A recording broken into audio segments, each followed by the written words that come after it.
세상에는 두 종류의 사람이 있다고 합니다. 있으면 힘이 나는 사람과 있으면 힘이 드는 사람. 이해하셨습니까? 우리 한번 옆 사람과 인사 나누시기를 바랍니다. 계셔 주셔서 힘이 납니다. 힘이 듭니다라고 하면 안 됩니다. 계셔 주셔서 힘이 납니다. 사람을 두 종류로 나누는 것은 흔히 하는 일이죠. 세상에는 두 종류의 사람이 있어, 뭐 이렇게 얘기를 많이 하지 않습니까? 먹기 위해서 사는 사람이 있고 살기 위해서 먹는 사람이 있다, 이런 말이 있습니다.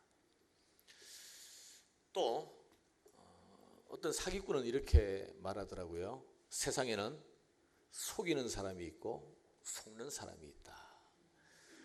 그래서 속지 않으려면 속여야 된다는 거죠. 그래서 속이는 일은 자연 세상의 원리에 합당하다, 이런 변명 같습니다.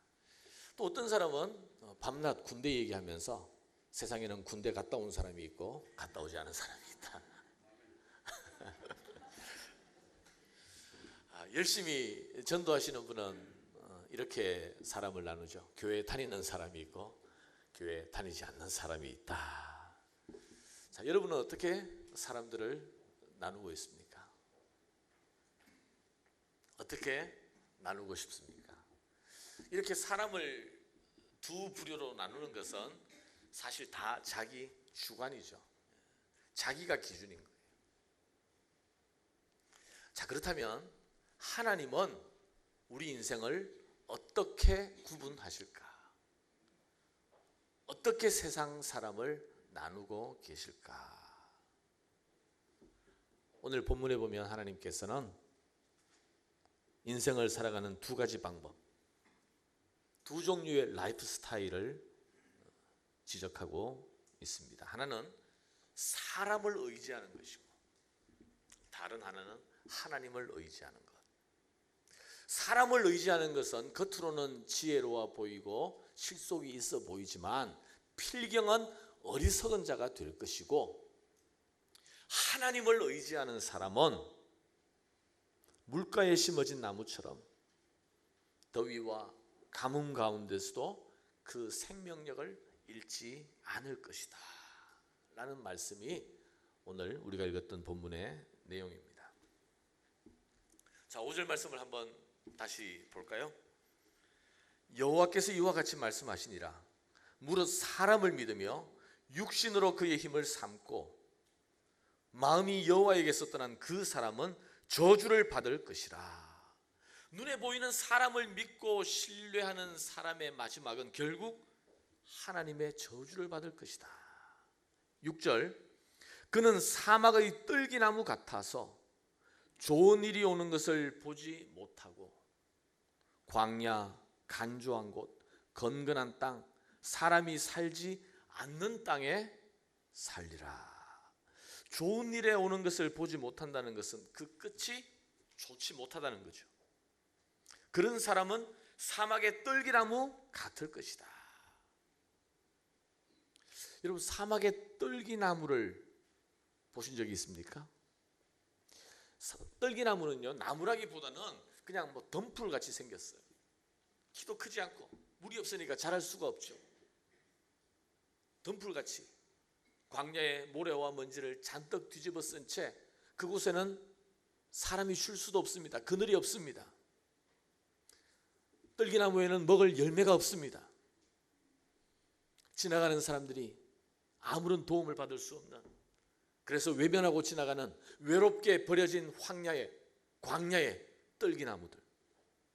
결국 사람을 믿고 인생을 의지할 때 광야의 뜰기나무와 같을 것이다. 오늘 이 말씀에는 역사적 배경이 있어요. 예레미야 선지자는 남유다 왕국이 멸망당하기 직전에, 바벨론에 의해서 멸망당하기 직전에 활동했던 선지자라고 말씀을 드렸어요. 이미 오랫동안 하나님께서 남유다를 심판하실 것을 경고하셨습니다.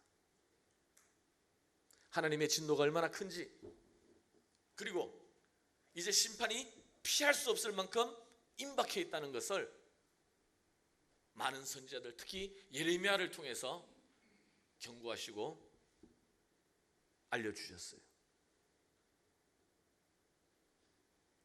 그러나 유다 왕국은 하나님에게 돌아오지 않았습니다.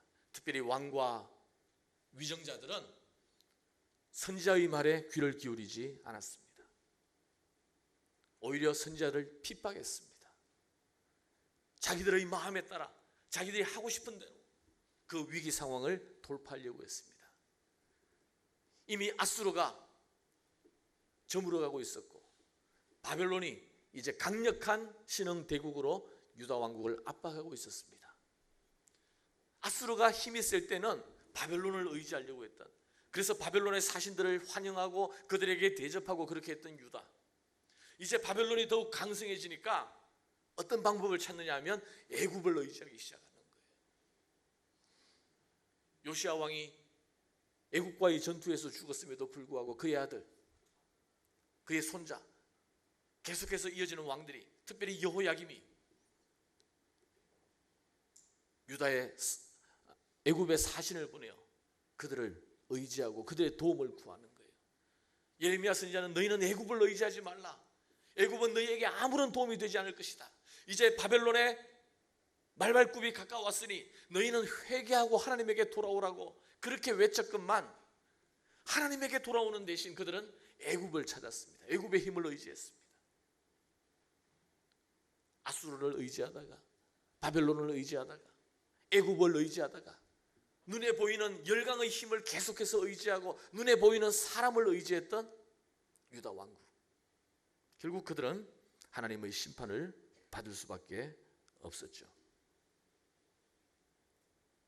결국 여호야김 왕이 어떻게 됐느냐 하면 전쟁통에 비참하게 죽고 말아요. 그리고 자기 아들이 왕으로 세워지지만 3개월밖에 하지 못하고 바벨론에게 끌려가서 바벨론에서 33년 동안 포로가 되는 그런 비참한 삶을 살아갈 수밖에 없었습니다. 시편 146편 3절에 보면 이런 말씀이 있어요. 귀인들을 의지하지 말며 도울 힘이 없는 인생도 의지하지 말지니 그의 호흡이 끊어지면 흙으로 돌아가서 그날에 그의 생각이 소멸하리로다. 야곱의 하나님을 자기의 도움으로 삼으며 여호와 자기 하나님에게 자기의 소망을 두는 자는 복이 있도다. 결국 사람을 의지하고 눈에 보이는 세력을 의지하였을 때 헛수고가 될 수밖에 없다는, 비참한 처지로 내몰릴 수밖에 없다는, 하나님을 의지하는 것만이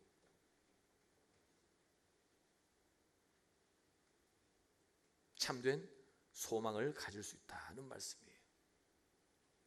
자, 그러면 하나님을 의지하는 사람은 어떤 사람인가? 7절 말씀 한번 보시죠.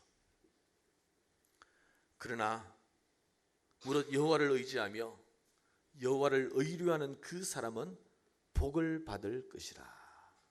어떤 복을 받아요? 8절, 그는 물가에 심어진 나무가 그 뿌리를 강변에 뻗치고 더위가 올지라도 두려워하지 아니하며 그 잎이 청청하며 가무는 해에도 걱정이 없고 결실이 그치지 아니함 같으리라. 오늘 본문에 선명하게 두 개가 대조되고 있지 않습니까? 하나님을 믿고 하나님을 의지하는 사람, 또 사람을 믿고 사람을 의지하는 사람.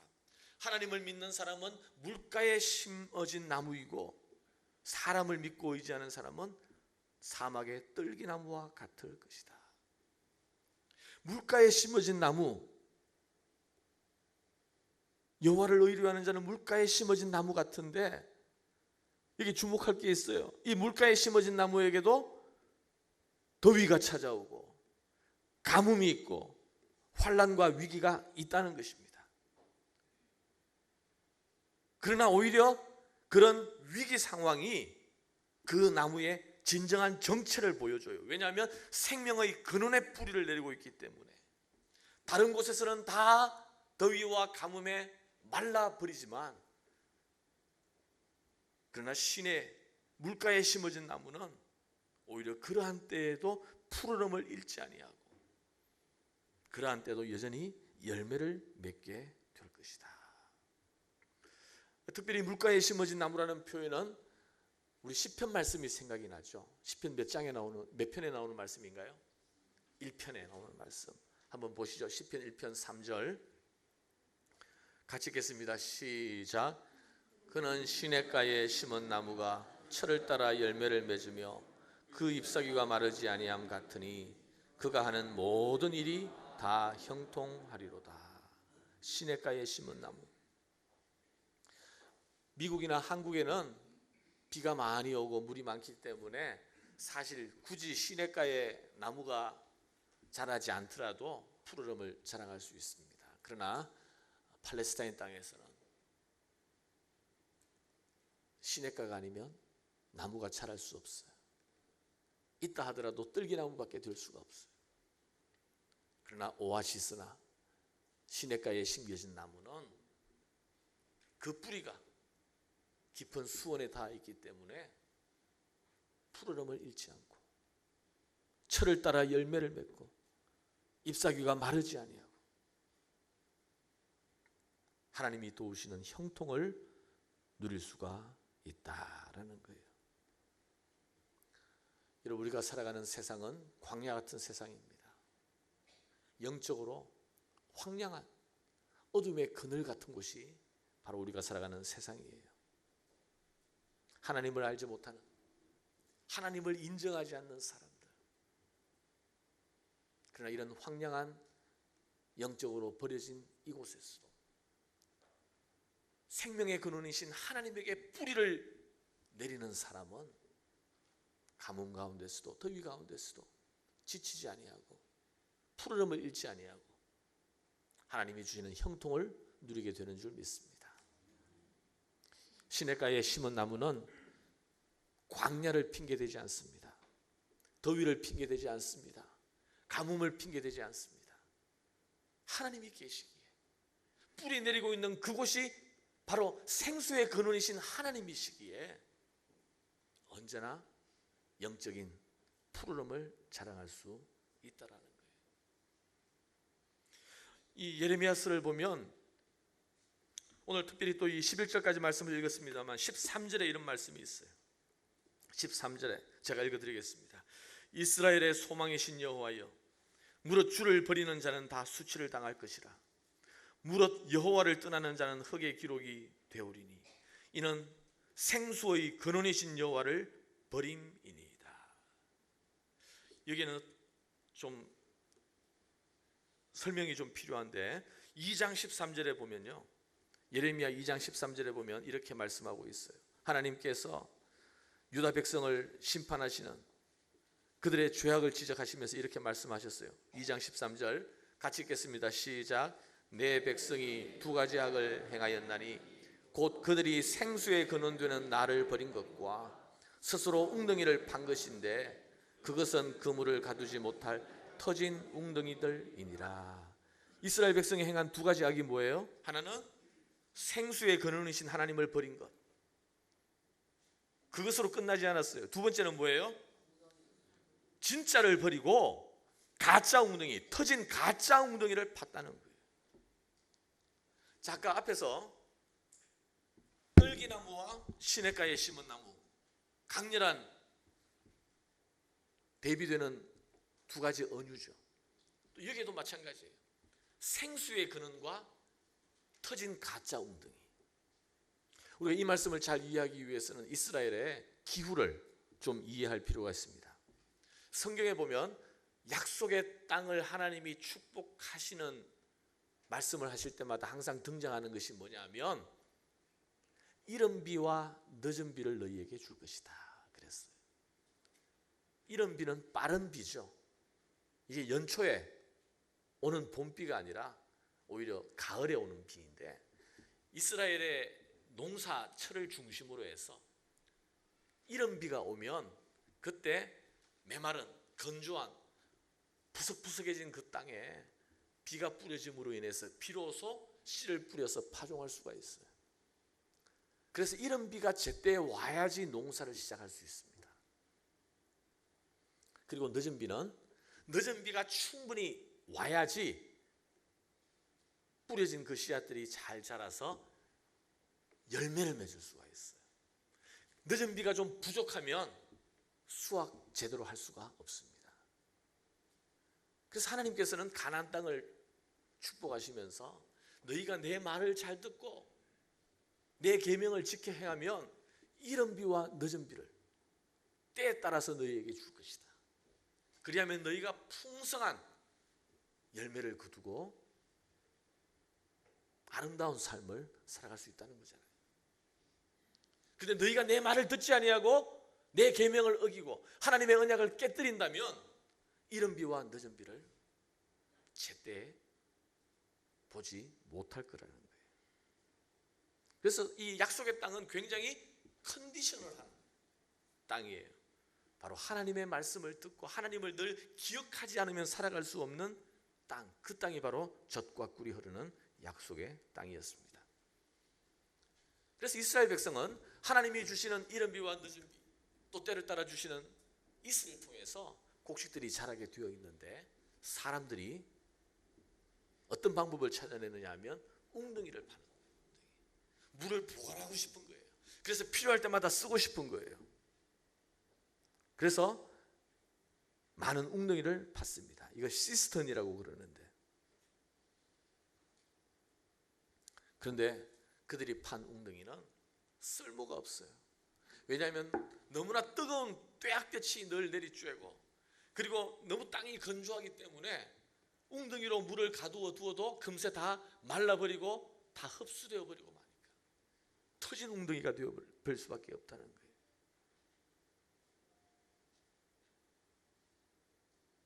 그래서 오늘 말씀에 너희는 진짜를 버리고 터진 가짜 웅덩이를 스스로 팠는데 이것이 바로 너희가 행한 두 가지 악이다. 자, 생수의 근원은 누구예요?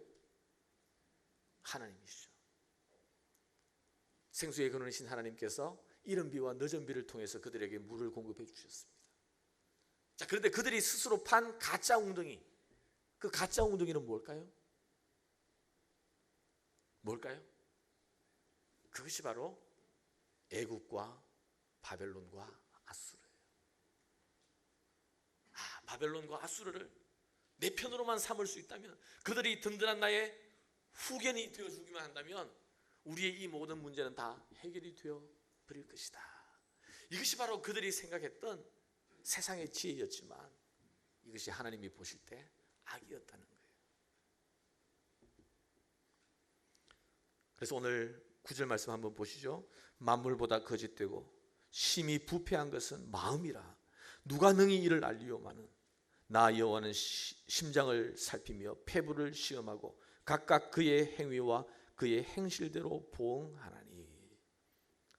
바로 하나님께서는 그 유다 백성의 마음을 보셨어요. 하나님을 도무지 알지 못하고 찾지 못하고 돌아오지 아니하는 그 마음, 심히 부패한 거짓된, 그래서 결국 하나님에게 돌아오지 않는 그들을 심판하시겠다는 것입니다. 자, 그러면서 11절에 이런 말씀이 있어요. 아주 흥미로운 말씀인데, 불의로 치부하는 자는 자고새가 낳지 아니한 알을 품음 같아서 그의 중년에 그것이 떠나겠고 마침내 어리석은 자가 되리라.